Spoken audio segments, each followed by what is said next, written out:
নমস্কাৰ good morning মই ৰিমঝিম পাঠক আপোনালোক সকলোকে স্কৰ্ডিমিলৈ স্বাগতম জনাইছোঁ ৱেলকাম টু স্কৰ্ডিমি বহুত দিনৰ মূৰত আজি এটা সিৰিজ কন্টিনিউ কৰি আছোঁ মানে কাৰেণ্ট এফেয়াৰ্ছ যিটো আগতে কৰিছিলোঁ সেইখিনি ডেইলি কাৰেণ্ট এফেয়াৰ্ছ বহুত দিন হৈ গ'ল কেইমাহমান হৈ গ'ল কন্টিনিউ কৰা নাছিলোঁ যিখিনি ৰৈ গৈছিলে সেইখিনি মান্থলি দি দিম আৰু এতিয়াৰ পৰা আজিৰ পৰা ডেইলি কাৰেণ্ট এফেয়াৰ্ছ এগেইন আমাৰ যিটো সিৰিজ আছিলে সেইটো আৰম্ভ কৰিবলৈ গৈছোঁ য'ত আমি নেশ্যনেল ইণ্টাৰনেশ্যনেল ষ্টেট গোটেইখিনি ইম্পৰ্টেণ্ট নিউজ ডেইলি বেচিছত আমি কভাৰ কৰিম অ'কে চ' পলম নকৰোঁ আজি আমাৰ যিটো 18 জুনৰ যিখিনি আমাৰ বা ইয়াৰ আগৰ যিখিনি আছিলে আমাৰ নিউজ আমি সেইখিনি কভাৰ কৰিবলৈ গৈ আছোঁ প্ৰথম আমি আমাৰ অসমৰ এগৰাকী অসমীয়া ব্যক্তিৰ বিষয়ে আমি চাবলৈ গৈ আছোঁ আৰু ইয়াতে আপোনালোকে দেখা পাইছে আনন্দৰাম ঢেকিয়াল ফুকন হয়নে তো আনন্দৰাম ঢেকিয়াল ফুকনৰ বিষয়ে আমি কিয় চাবলৈ গৈ আছোঁ বিকজ আমি ইয়াতে যদি চাওঁ আনন্দৰাম ঢেকিয়াল ফুকন অৰ্থাৎ 16 জুনত তেখেতৰ মৃত্যু বাৰ্ষিকী আছিলে 1859 16 জুনত তেখেতৰ মৃত্যু হৈছিলে আৰু 1829 চনত তেখেতৰ জন্ম হৈছিলে আমি যদি চাওঁ তেখেতৰ আয়ুস আছিলে মাত্ৰ 29 বছৰহে তেখেতে জীয়াইছিলে ৰাইট 29 বছৰহে তেখেতে আছিলে তো এই 29 বছৰ বয়স মানে তেওঁৰ যি 29 বছৰৰ তেওঁৰ যিটো মানে যিটো জীৱনী বা সেই সময়খিনিতে অতি কম সময়তে তেওঁ আমাৰ অসমীয়াখিনিক আমাৰ অসমক বহুতখিনি অৱদান তেখেতে আগবঢ়াই গৈছে তো তেওঁৰ যিহেতু 16 জুনত মৃত্যু বাৰ্ষিকী আছিলে সেয়েহে আমি অকণমান তেওঁৰ বিষয়ে চাবলৈ গৈ আছোঁ কাৰণ আমাক কেতিয়াবা সুধি দিব পাৰে আমাক সোধে যেতিয়া আমাৰ এটা টপিক আহে যে ইম্পৰ্টেণ্ট পাৰ্চনেলিটিজ ৰাইট তো তাৰ ওপৰত কুৱেশ্যন সোধে য'ত আমি আনন্দৰাম ঢেকিয়াল ফুকনৰ কথা যদি কওঁ বহুত ইম্পৰ্টেণ্ট হয় আমি যদি প্ৰথম এটা লাইনত যদি আমি ক'ব লাগে তেখেতক যদি তেখেতৰ বৰ্ণনা দিব লাগে তেতিয়াহ'লে আমাৰ অসমৰ আধুনিক যুগৰ অসমীয়া ভাষাৰ এগৰাকী অন্যতম লেখক হিচাপে এগৰাকী অন্যতম ৰাইটাৰ হিচাপে আমি কাক ক'ব পাৰোঁ আনন্দৰাম ঢেকিয়াল ফুকন ৰাইট এতিয়া তেখেত কি আছিলে প্ৰথমগৰাকী অসমীয়া অথৰ আছিলে প্ৰথমগৰাকী অসমীয়া মানে টেক্সট বুক বা পাঠ্যপুথি প্ৰণেতা হিচাপে প্ৰথমগৰাকী অসমীয়া ব্যক্তি আছিলে তাৰোপৰি আছামিজ লেংগুৱেজত অসমীয়া জিঅ'গ্ৰাফি ভূগোল বিষয়ৰ পুথি ৰচনা কৰা বা ভূগোল বিষয়ৰ আছামিজত পাব্লিছ কৰা বুক যদি আমি কওঁ প্ৰথমতে কোনগৰাকী অসমীয়াই কৰিছিলে তেতিয়াহ'লে কি হয় আনন্দৰাম ঢেকিয়াল ফুকন ৰাইট তাৰোপৰি আমি যদি চাওঁ আমি আসাম হিষ্ট্ৰী পঢ়িলে গম পাওঁ 1836ৰ পৰা 1873 এই সময়টোক আমাৰ অসমত অসমীয়া ভাষাটোৰ কলা অধ্যায় বুলি কোৱা হয় বিকজ ব্ৰিটিছে এইখিনি সময়ত বেংগলী ভাষাটোক বেংগলী লেংগুৱেজটোক আমাৰ অসমৰ অফিচিয়েল লেংগুৱেজ হিচাপে ডিক্লেয়াৰ কৰিছিলে ৰাইট চৰকাৰী ভাষা হিচাপে ঘোষণা কৰিছিলে অৰ্থাৎ আমাৰ স্কুল কলেজ আমাৰ অসমৰ স্কুল কলেজ অফিচ কছাৰী সকলোতে বঙালী ভাষাটো ব্যৱহাৰ কৰা হৈছিলে আৰু সেই সময়ত অসমীয়া ভাষাটোক পুনৰ প্ৰতিষ্ঠিত কৰিবৰ কাৰণে ৰিএষ্টাব্লিছ কৰিবৰ কাৰণে যিসকল ব্যক্তিয়ে যুঁজ দিছিলে যিসকল ব্যক্তিয়ে উঠি পৰি লাগিছিলে তাৰ ভিতৰত এগৰাকী ব্যক্তি আছিলে আনন্দৰাম ঢেকিয়াল ফুকন আৰু তেখেতৰ আপ্ৰাণ প্ৰচেষ্টাৰ ফলত 1873 অৰ্থাৎ তেখেতৰটো মৃত্যু হয় বা তেখেতৰ যি সেই সময় জীৱনজোৰা তাত তেখেতে যিখিনি চেষ্টা কৰি গৈছিলে তেখেতৰ সেই অৱদানৰ ফলতো কি হয় পিছত গৈ পেলাই অসমীয়া ভাষাটোক পুনৰ প্ৰতিষ্ঠা কৰা হয় অ'কে এতিয়া তেখেতে যে বিভিন্ন সাহিত্য বা তেওঁ যে বিভিন্ন লিখনি লিখিছিলে তেখেতে এটা ছদ্মনাম ব্যৱহাৰ কৰিছিলে যিটো হয় এ নেটিভ ঠিক আছে আমাক ছদ্মনাম সোধে ন কাৰ ছদ্মনাম কি হয় আমাক সুধি দিব পাৰে আনন্দৰাম ঢেকিয়াল ফুকনৰ কি হয় বা এই নেটিভটো কাৰ ছদ্মনাম হয় তো যেনেকৈ ক'লোঁ যে মাত্ৰ 29 বছৰহে তেওঁৰ জীৱনকাল আছিলে আৰু এই 29 বছৰ জীৱনকালত তেখেতে অসমীয়া ল'ৰাৰ মিত্ৰ যিটো এক্সামত খুব সুধি থাকে অসমীয়া ল'ৰাৰ মিত্ৰ এই অসমীয়া ল'ৰাৰ মিত্ৰ এখন ইংৰাজী পাঠ্যপুথিৰ আধাৰত লিখা হৈছিলে আৰু অসমীয়া ল'ৰাৰ মিত্ৰখন সেই সময়ত আমাৰ যিখিনি অসমৰ স্কুল আছিলে তাতে পঢ়োৱা হৈছিলে তাৰোপৰি তেখেতে আকৌ লিখিছিলে বালকোপদেশ তাৰোপৰি লিখিছিলে ভূগোল বৃত্তান্ত এই তিনিখন শীৰ্ষক তেখেতৰ গ্ৰন্থ হয় আৰু অসমীয়া ল'ৰাৰ মিত্ৰখনৰ কথাটো এক্সামত খুব সুধি থাকে তাৰোপৰি তেখেতে এই নেটিভ নামটো লৈ পেলাই 1955ত a few remarks on the Assamese language and on the vernacular education in India বুলি তেওঁ এখন পুথি বা পুস্তিকা তেখেতে কি কৰিছিলে ৰচনা কৰিছিলে আমি আনন্দৰাম ঢেকিয়াল ফুকনৰ কথা যদি কওঁ এইখিনি তেওঁৰ বিষয়ে চালে সাফিচিয়েণ্ট আৰু এটা বস্তু মনত ৰাখিব 1846ত 1846 চনত অৰুণোদয় আমাৰ অসমৰ প্ৰথমখন মেগাজিন ৰাইট অৰুণোদয় মেগাজিনখন পাব্লিছ হৈছিলে আৰু এই অৰুণোদয় মেগাজিনখনত অৰুণোদয় যিখন আলোচনী আছিলে তাতে আনন্দৰাম ঢেকিয়াল ফুকনে তাতেও তেখেতে লিখিছিলে ওকে গম পালে তাৰ পাছত এটা কোৱেশ্চনেৰে আমি নেক্সট নিউজটোৰ ফালে আহিছোঁ কোৱেশ্চনটো আমাক কৈছে হু receive the Shahid Kushal Konwar award 2026 presented by the Tai Ahom youth council Tai Ahom যুৱ পৰিষদে প্ৰতি বছৰে শ্বহীদ কুশল কোঁৱৰ বঁটা প্ৰদান কৰে আৰু 2026 বৰ্ষৰ কাৰণে শ্বহীদ কুশল কোঁৱৰ বঁটা কাক প্ৰদান কৰা হৈছে যদি সোধে আনসাৰ মনত ৰাখিব অপশ্যন এ হৈ যাব correct answer doctor Hiren Gohain okay doctor Hiren Gohain তেখেতক টাই আহোম যুৱ পৰিষদে বা ইউথ কাউন্সিলৰ দ্বাৰা এই বঁটাটি অৰ্থাৎ 2026 বৰ্ষৰ শ্বহীদ কুশল কোঁৱৰ বঁটাটি প্ৰদান কৰা হৈছে এৱাৰ্ডৰ ফালৰ পৰা চালে এইটো ইম্পৰ্টেণ্ট কোনে কাক প্ৰদান কৰা হৈছে ৰিচেণ্টলি 2026ৰ কাৰণে আৰু আমি চাব লাগিব কুশল কোঁৱৰ শ্বহীদ কুশল কোঁৱৰ আমি অসমৰ ইতিহাস পঢ়িলে শ্বহীদ কুশল কোঁৱৰৰ কথা আমি পঢ়িবলৈ পাওঁ ৰাইট আমি যদি 1942ৰ যিটো কুইট ইণ্ডিয়া মুভমেণ্ট হৈছিলে 1942 চনৰ যিটো আমাৰ যি ভাৰত্যাগ আন্দোলন হৈছিলে মহাত্মা গান্ধীৰ নেতৃত্বত গোটেই ভাৰতবৰ্ষত বিশ্ব আমি যদি কওঁ সমগ্ৰ ভাৰতবৰ্ষত এই কুইট ইণ্ডিয়া মুভমেণ্ট বা ভাৰত্যাগ আন্দোলন হৈছিলে আৰু ইয়াৰ আমাৰ অসমতো ইয়াৰ প্ৰভাৱ পৰিছিলে ৰাইট তো আমি যেনেকুৱাকৈ কুইট ইণ্ডিয়া মুভমেণ্ট বা ভাৰত্যাগ আন্দোলনত কনকলতা বৰুৱা ভোগেশ্বৰী ফুকননী মুকুন্দ কাকতি এনেকুৱা আমি বিভিন্ন শ্বহীদৰ কথা যেনেকৈ আমি পাওঁ ঠিক তেনেকুৱাকৈ এগৰাকী ব্যক্তি আছে তেখেতো আমি জানো সকলোৱে কুশল কোঁৱৰ হৈছে ভাৰত্যাগ আন্দোলনত একমাত্ৰ এনেকুৱা এগৰাকী শ্বহীদ যাক ফাঁচি দিয়া হৈছিলে অৰ্থাৎ সৰু পথাৰত ৰেল বগৰুৱা এটা মানে কাৰ্য বা ৰেল বগৰুৱা যিটো মানে এটা কাৰ্য হৈছিলে সেই কাৰ্যটোত কুশল কোঁৱৰ জড়িত আছিলে বুলি তেনেকৈ তেওঁক তেনেকৈ এৰেষ্ট কৰা হয় আৰু তেখেতক এৰেষ্ট কৰিছিলে 1942ৰ 3 নৱেম্বৰত আৰু সৰু পথাৰৰ যিটো ৰেল দুৰ্ঘটনা হৈছিলে তাৰে দলপতি বুলি তেখেতক মানে তেনেকৈ দলপতি বুলি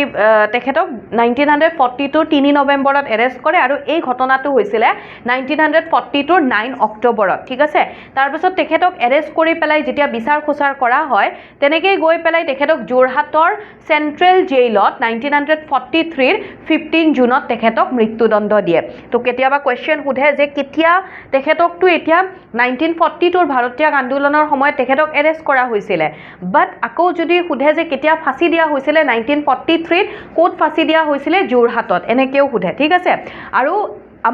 আমি যদি চাওঁ অসমৰ ভাৰত্যাগ আন্দোলনত ফাঁচি দিয়া একমাত্ৰ শ্বহীদ বুলি সোধে তেতিয়া কি হ'ব কুশল কোঁৱৰ ঠিক আছে তো মনত ৰাখিব আৰু তেখেতৰ বিষয়ে আমি যদি চাওঁ তেখেতৰ 15 জুনত তেখেতৰ মৃত্যু বাৰ্ষিকী হয়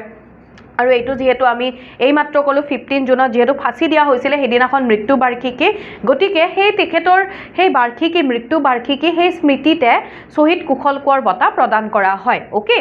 দেন গৈছোঁ আন এটা নিউজৰ ফালে এই নিউজটো আমাক কৈছে যে আমাৰ অসমৰ কাৰণে আমাৰ নৰ্থ ইষ্টৰ কাৰণে খুব এটা ভাল খবৰ অৰ্থাৎ এটা বঁটা প্ৰদান কৰা হয় প্ৰিক্স ভাৰ্চাইলৰ দ্বাৰা ঠিক আছে প্ৰিক্স ভাৰ্চাইলৰ দ্বাৰা এটা এৱাৰ্ড প্ৰদান কৰা হয় আৰ্কিটেকচাৰক লৈ পেলাই স্থাপত্য ইনোভেশ্যন এইবোৰক লৈ পেলাই আৰু 2026ত আমাৰ ভাৰতবৰ্ষৰ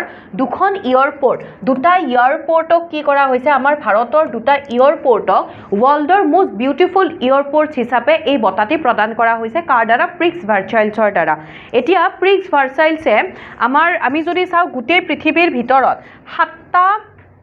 সাতটা এনেকুৱা এয়াৰপৰ্ট আছে সেই 7টা এয়াৰপৰ্টৰ ভিতৰত দুটা আমাৰ ইণ্ডিয়াৰ হয় টপ 7 এয়াৰপৰ্টৰ ভিতৰত টপ 2 আমি যদি চাওঁ top 7 most beautiful airports in the world যদি কয় তাৰ ভিতৰত দুটা আছে আমাৰ ভাৰতবৰ্ষৰ আৰু নৰ্থ ইষ্টৰ বুলি ক'লোঁ মানে গমে পাইছে অৰ্থাৎ যিটো লোকপ্ৰিয় গোপীনাথ বৰদলৈ ইণ্টাৰনেশ্যনেল এয়াৰপৰ্ট আছে বৰঝাৰত সেইটো আৰু লগতে নভি মুম্বাই ইণ্টাৰনেশ্যনেল এয়াৰপৰ্ট এই দুটাক প্ৰদান কৰা হৈছে আৰু এই দুয়োটাই কোনে সঞ্চালন কৰে যদি চাওঁ তেতিয়াহ'লে কাৰ আণ্ডাৰত আছে কাৰ হয় আদানী অ'কে মনত থাকিব এয়াৰপৰ্ট দুটা মনত থাকিব তো সেই দুটা মনত ৰাখিব তো ইয়াতে যেনেকৈ ক'লোঁ মই যে লোকপ্ৰিয় গোপীনাথ বৰদলৈ ইণ্টাৰনেশ্যনেল এয়াৰপৰ্টৰ ৰিচেণ্টলি যিটো টাৰ্মিনেল 2 ৰিচেণ্টলি যিটো বনোৱা হৈছে টাৰ্মিনেল 2 আৰু নভি মুম্বাই ইণ্টাৰনেশ্যনেল এয়াৰপৰ্ট এই দুটাক ৱৰ্ল্ডৰ সাতটা most beautiful এয়াৰপৰ্টছৰ ভিতৰত 2026ৰ এই দুটা তাৰ লিষ্টত ইনক্লুড আছে আৰু এই এৱাৰ্ডটো প্ৰদান কৰে প্ৰিক্স ভাৰ্চাইলছৰ দ্বাৰা প্ৰদান কৰা হয় আৰু যেনেকৈ ক'লোঁ যে প্ৰিক্স ভাৰ্চাইলছে এই এৱাৰ্ডটো কিহৰ কাৰণে প্ৰদান কৰিছে ইয়াৰ যি আৰ্কিটেকচাৰ স্থাপত্য যিটো ডিজাইন হয় তাৰ কাৰণে এনেকুৱাকৈ এয়াৰপৰ্টবোৰক এই এৱাৰ্ডবোৰ প্ৰদান কৰা হৈছে অ'কে তো এইটো হৈ গ'ল লোকপ্ৰিয় গোপীনাথ বৰদলৈ ইণ্টাৰনেশ্যনেল এয়াৰপৰ্টৰ টাৰ্মিনেলটো যিটো নতুনকৈ বনোৱা হৈছে আৰু এই দুটাই আমাৰ ইণ্ডিয়াৰ একমাত্ৰ দুটা এয়াৰপৰ্ট 2026ৰ যিটো 7টা ৱৰ্ল্ডৰ মষ্ট বিউটিফুল এয়াৰপৰ্টছৰ ভিতৰত আছে অ'কে আৰু এইটো হৈছে নাভি মুম্বাই ঠিক আছে যেনেকৈ মই এইমাত্ৰ ক'লোঁ যে এই দুটা এয়াৰপৰ্টে কাৰ দ্বাৰা মেনেজ কৰা হয় এই দুটা এয়াৰপৰ্টে মেনেজ কৰা হয় আদানী এয়াৰপৰ্ট হোল্ডিংছ লিমিটেডৰ দ্বাৰা চিম্পলি মনত ৰাখিলে হ'ল আদানীৰ দ্বাৰা যিটো ইণ্ডিয়াৰ লাৰ্জেষ্ট প্ৰাইভেট এয়াৰপৰ্ট অপাৰেটৰ হয় অ'কে আদানীৰ দ্বাৰা সিম্পল মনত ৰাখিব মেনেজ কৰা হয় আৰু এইটো হৈছে নাভি মুম্বাই ইণ্টাৰনেশ্যনেল এয়াৰপৰ্ট এতিয়া আমি যদি অকণমান যিহেতু আমাৰ নৰ্থ ইষ্টৰ আমাৰ গুৱাহাটীৰ হয় আমি অকণমান লোকপ্ৰিয় গোপীনাথ বৰদলৈ এয়াৰপৰ্টৰ কথা আমি যদি অকণমান ইয়াতে চাই থৈ দিওঁ লোকেশ্যন যদি সোধে একদম চিম্পল গুৱাহাটীত আছে অসমত আছে ৰাইট গুৱাহাটীত বৰঝাৰ ঠিক আছে কোনে ইনৰ্গেট কৰিছিলে আমাৰ নৰ্থ ইষ্টৰ আমি এয়াৰপৰ্টবোৰৰ ভিতৰত যদি চাওঁ প্ৰাইম মিনিষ্টাৰ নৰেন্দ্ৰ মোদী তেখেতে প্ৰথম এইটো এয়াৰপৰ্ট মানে ইনৰ্গেট কৰিছিলে কেতিয়া ইনৰ্গেট কৰা হৈছিলে উদ্বোধন কেতিয়া কৰিছিলে ডিচেম্বৰ 2025ত ওকে আৰু এই ইয়াৰ যিটো ডিজাইন আপোনালোকে ফটো চটোত হয়তো দেখিছে নাইবা আপোনালোকে হয়তো বহুতে গৈছেও এয়াৰপৰ্টটো চাব বা কেতিয়াবা ক'ৰবাত যাওঁতে ফ্লাইটেৰে হয়তো গৈছে তো যি হওক বাৰু এই যিটো এয়াৰপৰ্টৰ ডিজাইন এইটো কমপ্লিটলি কি হয় কাৰ পৰা ইনস্পিৰেশ্যন পাইছে বেম্বো অৰ্কিডৰ পৰা বাঁহৰ অৰ্কিডৰ পৰা কি হৈছে ইনস্পিৰেশ্যন পাইছে এতিয়া এই যিটো এয়াৰপৰ্ট যিটো বেম্বো অৰ্কিড পৰা ইনস্পিৰেশ্যন বা প্ৰেৰণা লাভ কৰা বুলি যে ক'লো এইটোৱে একচুৱেলি কি হয় যে আমাৰ ভাৰতবৰ্ষৰ আমি যদি নৰ্থ ইষ্টৰ বা আমাৰ ইণ্ডিয়াৰ যিটো জৈৱ বৈচিত্ৰ্য বা আমাৰ যি সংস্কৃতি ইয়াতে এই আৰ্কিটেকচাৰত সেইখিনি প্ৰতিফলন হয় অৰ্থাৎ এইটো আমি ক'ব পাৰোঁ ইকো ফ্ৰেণ্ডলি হয় নেচাৰ ফ্ৰেণ্ডলি বুলি আমি ক'ব পাৰোঁ ঠিক আছে তাৰোপৰি প্ৰকৃতি অনুকূল হিচাপে তেনেকুৱাকৈ এইটোক ডিজাইন কৰা হৈছে অ'কে চ' এইটো মনত ৰাখিব এইখিনি বস্তু আমাক সুধিব পাৰে কেনেকৈ ডিজাইন ইনস্পিৰেশ্যন সুধিব পাৰে বেম্বো অৰ্কিড এইটো মনত ৰাখিব তাৰপাছত আমি অকণমান এই প্ৰিক্স ভাৰ্চাইলছৰ বিষয়ে যদি অকণমান চাই থৈ দিওঁ প্ৰিক্স ভাৰ্চাইলছৰ কথা যদি কওঁ প্ৰিক্স ভাৰ্চাইলছ এইটো এটা মানে আমাৰ গ্লোবেলি অৰ্থাৎ বিশ্বব্যাপী যিবোৰ আৰ্কিটেকচাৰ আছে আৰু design architecture and design award এটা হয় প্ৰিক্স ভাৰ্চাইলছ অৰ্থাৎ স্থাপত্য আৰু ডিজাইনৰ ক্ষেত্ৰত প্ৰদান কৰা এটা বিশ্বব্যাপী এক সন্মানীয় বঁটা হয় অ'কে এইটো 2015ত ইউনেস্কোৰ যি হেডকোৱাৰ্টাৰ আছে ক'ত পেৰিছত ইউনেস্কোৰ হেডকোৱাৰ্টাৰত 2015ৰ পৰা 2015 চনৰ পৰা প্ৰদান কৰি অহা হৈছে তাৰোপৰি প্ৰিক্স ভাৰ্চাইলছে কি কৰে আমাৰ গোটেই বিশ্বব্যাপী যিবোৰ ধৰি লওক আৰ্কিটেকচাৰ আছে ৰাইট নতুন ইনোভেশ্যন তাৰপাছত ইনফ্ৰাষ্ট্ৰাকচাৰ সেইবোৰৰ তেনেকুৱা সেইবোৰক কি হয় স্বীকৃতি প্ৰদান কৰে আৰু সেইবোৰক চাই পেলাই তেনেকৈ এৱাৰ্ড প্ৰদান কৰা হয় অ'কে এতিয়া ইম্পৰ্টেণ্ট হ'ল এই যে 7টা এয়াৰপৰ্ট বুলি যে কৈ আছিলোঁ 7টা যে এয়াৰপৰ্ট এই 7টা এয়াৰপৰ্টৰ ভিতৰত দুটাহে আমি দেখিলোঁ দুটা এয়াৰপৰ্টহে আমি দেখিলোঁ কি আছিলে গতিকে 7টা এয়াৰপৰ্টৰ ভিতৰত বাকী 5টা এয়াৰপৰ্ট কি আছিলে সেইখিনি আমি ইয়াতে চাই থৈ দিওঁ অ'কে সেইখিনি আমি ইয়াতে চাবলৈ গৈ আছোঁ ইয়াতে চাওক দেখা পাইছে এইখিনি গোটেই 7টাৰ ফটো আনা নাই কেইটামান মই ইয়াতে দি দিছোঁ চ' ইয়াতে যদি চাই এই 7টা যেনেকৈ আমি লোকপ্ৰিয় গোপীনাথ বৰদলৈ বিমানবন্দৰ দেখিলোঁ নভি মুম্বাই দেখিলোঁ এইটো মানে যিটো পদুম ফুলৰ নিচিনা এটা আৰ্কিটেকচাৰত তেনেকৈ বনোৱা হৈছে তাৰপাছত চীনৰ গুৱাংজু তাৰপাছত জাৰ্মানীৰ ফ্ৰাংকফুৰ্ট তাৰপাছত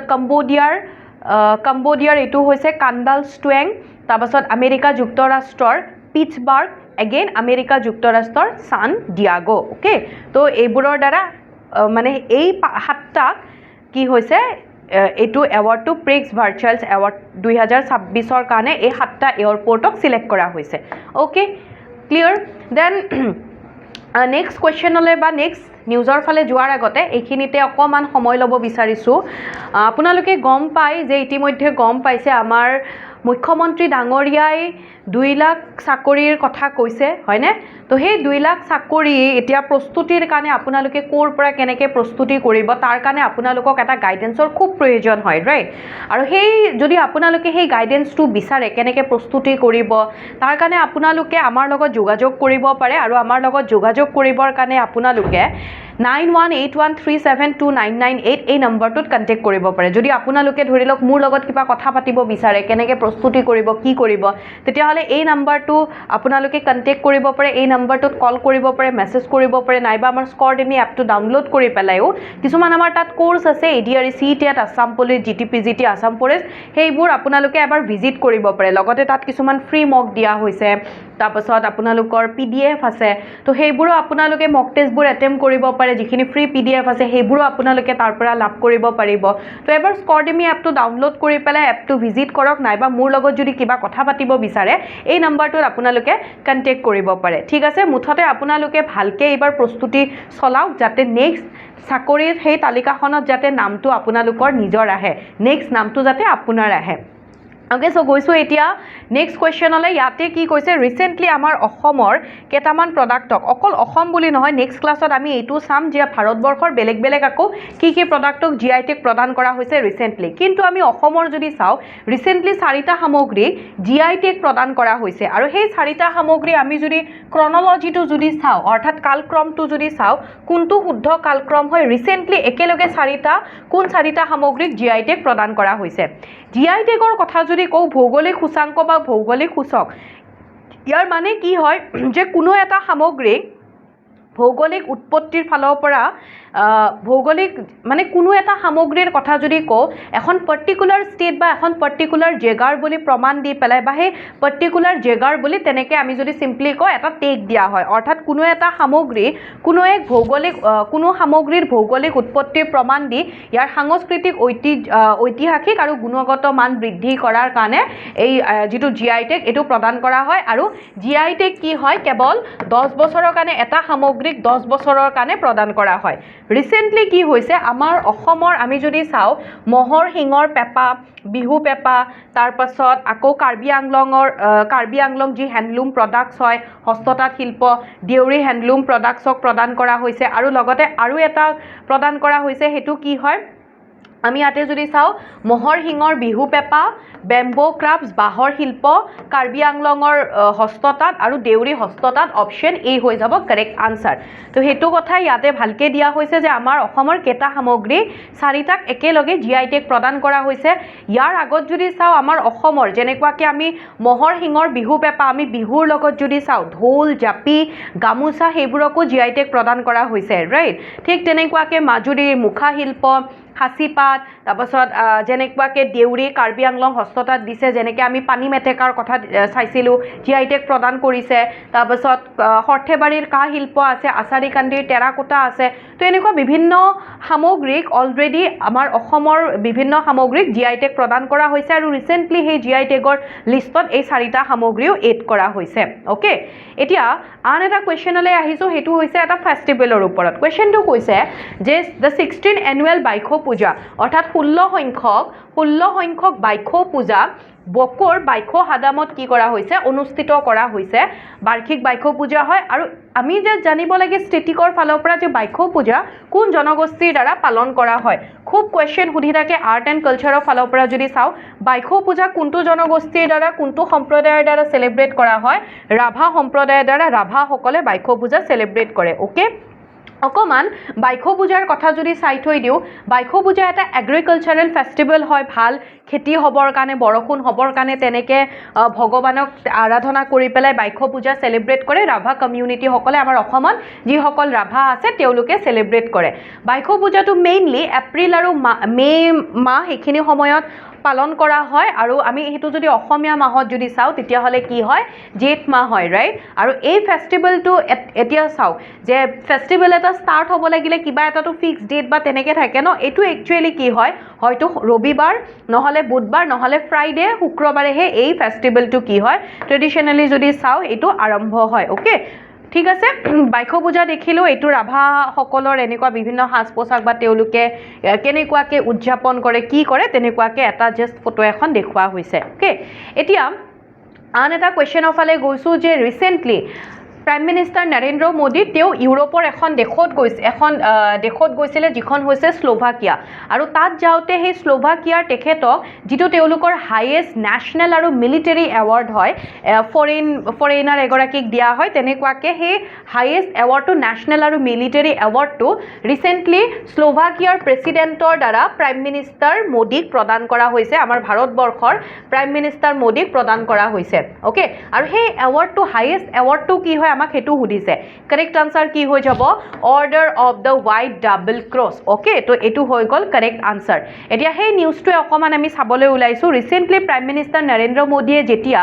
ইউৰোপৰ এখন কাণ্ট্ৰি স্লোভাকিয়াত তেওঁ যেতিয়া গৈছিলে আৰু মনত ৰাখিব প্ৰাইম মিনিষ্টাৰ নৰেন্দ্ৰ মোদী প্ৰথমগৰাকী ভাৰতৰ প্ৰাইম মিনিষ্টাৰ হয় যোনে স্লোভাকিয়া ভিজিট কৰিছে অ'কে তো তেওঁ যেতিয়া স্লোভাকিয়াত গ'ল তাৰে প্ৰেছিডেণ্টগৰাকীয়ে তেখেতক কি কৰিছে তেওঁলোকৰ যিটো হাইয়েষ্ট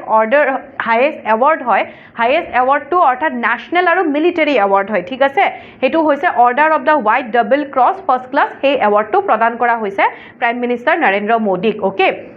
এতিয়া কুৱেশ্যন সুধিব পাৰে কোনে প্ৰদান কৰিছে ক'লো প্ৰেছিডেণ্টগৰাকীৰ নাম কি হয় পিটাৰ আমি ইয়াতে যদি চাওঁ পিটাৰ পেলেগ্ৰিনি অ'কে পিটাৰ পেলেগ্ৰিনি হৈছে প্ৰেছিডেণ্টগৰাকীৰ নাম আৰু এটা তেওঁলোকৰ স্লোভাকিয়াৰ যিখন কেপিটেল হয় স্লোভাকিয়াৰ কেপিটেল হৈছে ব্ৰাটচিলাভা অ'কে স্লোভাকিয়াৰ কেপিটেল মনত ৰাখিব ব্ৰাটচিলাভাত এটা তেওঁলোকে চেৰেমনি এটা অৰ্গেনাইজ কৰে এটা অনুষ্ঠান আয়োজন কৰি পেলাই তাৰে প্ৰেছিডেণ্টগৰাকীয়ে আমাৰ ভাৰতবৰ্ষৰ প্ৰধানমন্ত্ৰী নৰেন্দ্ৰ মোদীক এই এৱাৰ্ডটো প্ৰদান কৰে যেনেকৈ ক'লো এইটো হাইয়েষ্ট চিভিলিয়ান আৰু মিলিটাৰী ষ্টেট ডেকৰেশ্যন হয় অৰ্থাৎ এৱাৰ্ড হয় যিটো স্লোভাকিয়াই কি কৰে যিখিনি ফৰেইন চিটিজেন্স হয় অৰ্থাৎ বাহিৰৰ যিখিনি লোক হয় বিদেশী নাগৰিকক প্ৰদান কৰে এণ্ড এই এৱাৰ্ডটি এই সন্মানটি পোৱাৰ পিছত এইটো প্ৰাইম মিনিষ্টাৰ নৰেন্দ্ৰ মোদীৰ 33rd ইণ্টাৰনেশ্যনেল অনাৰ হৈ পৰিছে অৰ্থাৎ বেলেগ দেশৰ তেওঁ 33টা আন্তঃৰাষ্ট্ৰীয় সন্মান লাভ কৰিছে এইটোৰ পিছত অ'কে আৰু এই বছৰতে কেইদিনমান আগত এমাহমান আগত তেখেতে আকৌ দুখন দেশৰ পৰা এনেকুৱাকৈ এৱাৰ্ড লাভ কৰিছিলে অ'কে মনত থাকিব এইখিনি ঠিক আছে সো যেনেকৈ ক'লোঁ মই তেওঁ যিটো ইউৰোপত তেওঁ এটা মানে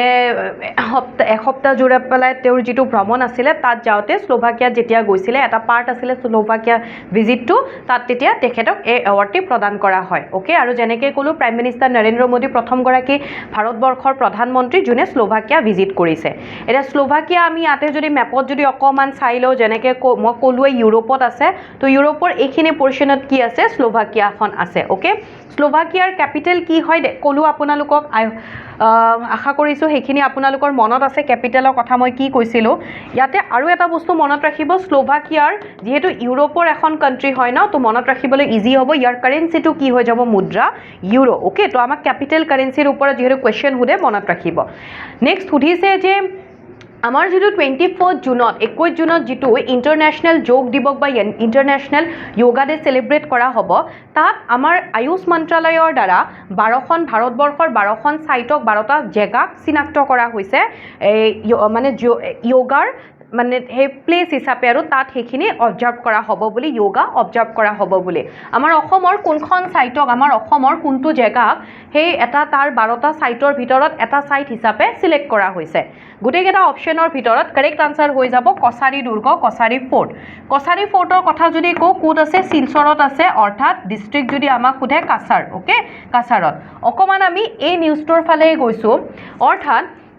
ইণ্টাৰনেশ্যনেল য়োগা ডেটো হ'ব 21 জুনত পালন কৰা হ'ব আৰু মেইন যিটো ইভেণ্ট হ'ব য'ত prime minister Narendra Modi attend কৰিব বা তেওঁ উপস্থিত থাকিব মেইন নেশ্যনেল ইভেণ্টটো একচুৱেলি হ'ব ক'ত কলকাতা আৰু তাত কোন উপস্থিত থাকিব আমাৰ ভাৰতবৰ্ষৰ প্ৰধানমন্ত্ৰী নৰেন্দ্ৰ মোদী তাত উপস্থিত থাকিব কিন্তু ৰিচেণ্টলি ইউনিয়ন মিনিষ্ট্ৰী অফ আয়ুষৰ দ্বাৰা এইটো কোৱা হৈছে এইটো ঘোষণা কৰা হৈছে যে 12খন কালচাৰেলি আৰু হিষ্টৰিকেলি কিবা ছিগনিফিকেণ্ট থকা জেগা অৰ্থাৎ সাংস্কৃতিক আৰু মানে ঐতিহাসিক ঐতিহ্য বহন কৰা 12টা ছাইটক চিলেক্ট কৰা হৈছে national level yoga day celebrate কৰিবৰ কাৰণে আৰু এটা বস্তু মনত ৰাখিব এইবাৰ ইণ্টাৰনেশ্যনেল য়োগা ডেৰ থিম কি হয় yoga for healthy ageing okay তাৰমানে এই থিমটোৱে একচুৱেলি কিহক প্ৰতিফলিত কৰিছে সুস্বাস্থ্যৰ কথা কৈছে মানসিক শান্তিৰ কথা কৈছে শাৰীৰিক স্বাস্থ্য উন্নত কৰাৰ কথা কৈছে মানসিক দৃঢ়তা বৃদ্ধি কৰাৰ কথা কৈছে অ'কে চ' থিমবোৰ ইম্পৰ্টেণ্ট হয় ডে'বোৰৰ দেন থিমটোৱে যেনেকৈ ক'লোৱে যে বিষয়বস্তুটোৱে মেইনলি কিহৰ ওপৰত গুৰুত্ব আৰোপ কৰিছে এক সুস্থতা হৈছে সুস্থতা অৰ্থাৎ ৱেলনেছ কি বুলি কৈছে এক আজীৱন যাত্ৰা লাইফ লং জাৰ্নি বুলি কৈছে প্ৰমোটিং ফিজিকেল হেল্থ শাৰীৰিক স্বাস্থ্য মেণ্টেল ৰেজিলেন্স মানসিক স্থিতিস্থাপকতা আৰু হেল্ডি এজিং সুস্থ বয়স বৃদ্ধিৰ প্ৰসাৰ বুলি কৈছে আমি ইয়াতে চাই লওঁ সেই 12টা যি selected 12 cultural and heritage site আছিলে ৰেড ফৰ্ট দিল্লীৰ লালকিল্লা উত্তৰাখণ্ডৰ হৰিদ্বাৰৰ হৰ কি পৰি ওকে তাৰপাছত উৰিষ্যাৰ কোনাৰ্ক সান টেম্পল কোনাৰ্কৰ সূৰ্য মন্দিৰ কৰ্ণাটকৰ হাম্পি গ্ৰুপ অফ মনিউমেণ্টছ কিছুমান ইয়াৰে কি হয় ইউনেস্কো ৱৰ্ল্ড হেৰিটেজ সাইটো হয় ঠিক আছে লাডাখৰ লে পেলেচ তাৰপাছত তামিলনাডুৰ শোৰ টেম্পল মহাবল্লীপুৰমত যিটো অৱস্থিত হয় উত্তৰ প্ৰদেশৰ সাৰনাথ দেন অসমৰ কছাৰী ফৰ্ট তাৰপাছত তেলেংগানাৰ হায়দৰাবাদৰ চাৰমিনাৰ দেন মহাৰাষ্ট্ৰ মুম্বাইৰ গেটৱে অফ ইণ্ডিয়া বিহাৰৰ নালন্দা মহাবীৰা এণ্ড গুজৰাটৰ আহমেদাবাদৰ সবৰমতী ৰিভাৰ ফ্ৰণ্ট অৰ্থাৎ নদীৰ পাৰৰো যেনেকৈ আমি হৰিদ্বাৰৰ কথা যদি কওঁ অৰ্থাৎ এনেকুৱাকৈ ধৰি লওক নদীৰ পাৰৰ ওচৰত এনেকুৱা তো বিভিন্ন টেম্পলছসমূহ অ'কে এইটো হৈ গ'ল কছাৰী ফৰ্ট ঠিক আছে তো বিভিন্ন টেম্পলছ বা ঐতিহাসিক যি মানে হিষ্টৰিকেল তেনেকুৱা কিছুমান মনিউমেণ্টছ সেইবোৰ চিলেক্ট কৰিছে তো এইখিনিত হৈ গ'ল আজিৰ আমাৰ যিখিনি পঢ়িব লগা আছিলে সেইখিনি খতম এতিয়া আজি এইখিনি হৈ গ'ল কুৱেশ্যন অফ দ্য ডে কেইটামান 5টামান কুৱেশ্যন দিছোঁ এই কুৱেশ্যনকেইটা আপোনালোকে চাওক আৰু কমেণ্ট ছেকশ্যনত মোক জনাব নেক্সট ক্লাছটো যেতিয়া কৰিম এইকেইটা কুৱেশ্যনৰ আনচাৰ কৈ দিম প্ৰথমটো কৈছে অসমীয়া ল'ৰাৰ মিত্ৰ কোনে লিখিছিলে অ'কে তাৰপিছৰটো কৈছে যে আমাৰ অসমৰ একমাত্ৰ গৰাকী শ্বহীদ যাক কুইট ইণ্ডিয়া মুভমেণ্ট বা ভাৰত্যাগ আন্দোলনৰ সময়ত ফাঁচি দিয়া হৈছিলে তাৰোপৰি শ্লোভাকিয়াৰ কেপিটেল আৰু কাৰেঞ্চি ৰাজধানী আৰু মুদ্ৰা কি হয় এণ্ড দেন শ্লোভাকিয়াৰ জুন 2026 চনৰ মতে শ্লোভাকিয়াৰ প্ৰেছিডেণ্ট বা ৰাষ্ট্ৰপতি কোন হয় তাৰপাছত কৈছে ইণ্টাৰনেশ্যনেল য়োগা ডে যিটো 2026ৰ সেইটোৰ থিম বা বিষয়বস্তু কি হয় বুলি কৈছে আৰু যিহেতু এক্সাম কেতিয়া হয় আমি গম নাপাওঁ হয়তো কেইমাহমানৰ ভিতৰতে হৈ যাব পাৰে আপোনালোকৰ জাৰ্নি ভাল আপোনালোকৰ যিটো এক্সাম জাৰ্নি সেই জাৰ্নিটোত আপোনালোকক যেনেকৈ যি হেল্প লাগে আপোনালোকে যি বিচাৰে আপোনালোকক হেল্প কৰিবৰ কাৰণে আমাৰ সৈতে আপোনালোকে জড়িত হ'বৰ কাৰণে আপোনালোকে 9181372998 এই নম্বৰটোত আপোনালোকে কণ্টেক্ট কৰিব পাৰিব কিবা যদি মোৰ ফালৰ পৰা যদি আপোনালোকক কিবা হেল্প লাগে প্ৰব্লেম পাইছে কিবা ডাউটছ আছে এই নম্বৰটোত কণ্টেক্ট কৰি আপোনালোকে আমাৰ সৈতে কথা পাতিব পাৰিব নাইবা আপোনালোকে স্কৰডেমি এপটো ডাউনলোড কৰি ভিজিট কৰিও বহুতখিনি বস্তু আপোনালোকে তাত ফ্ৰীতে লাভ কৰিব যিখিনি পঢ়িলে হয়তো আপোনালোকে যদি সেইখিনি ভালকৈ ৰেগুলাৰলি চাই থাকে তেতিয়াহ'লে আপোনাৰ সেই বস্তুখিনি এক্সামত গৈ আপোনালোকক বহুত হেল্প কৰিব গতিকে বাৰে বাৰেতো চান্স পাই নাথাকে ৰাইট তো যেতিয়া চান্স পাইছে সেইখিনি সেই সুযোগটো ল'বলৈ আপোনালোকে ট্ৰাই কৰক যত্ন কৰক আৰু বাকী আমাৰ ক্লাছৰ কেতিয়া কি ক্লাছ হয় বা ক্লাছৰ PDF বা আন ডেইলি কাৰেণ্ট এফেয়াৰ্ছসমূহৰ কাৰণে স্কৰডেমি টেলিগ্ৰাম চেনেলটো জইন কৰিব পাৰে লগতে এইটো মোৰ টেলিগ্ৰাম চেনেল হয় GK উইথ ৰিমজিম মেম আপোনালোকে ইয়াতে মোৰ ক্লাছৰ আপডেটসমূহৰ কাৰণে জইন কৰি ল'ব পাৰে আজিলৈকে এইখিনিয়ে আছিলে ইয়াতে আজি সামৰিবলৈ ওলাইছোঁ আশা কৰিছোঁ ক্লাছটো ভাল পাইছে কেনেকুৱা পাইছে জনাবলৈ নাপাহৰিব ভাল পাইছে বেয়া পাইছে ভাল বেয়া দুয়োটাই জনাই দিব আৰু যদি ক্লাছটো ভাল পাইছে তেতিয়াহ'লে আপোনালোকৰ বন্ধু বান্ধৱীৰ সৈতেও শ্বেয়াৰ কৰি দিবলৈ নাপাহৰিব লগ পাম আন এটি ক্লাছত আজি ইয়াতে এৰিছোঁ থেংক ইউ so much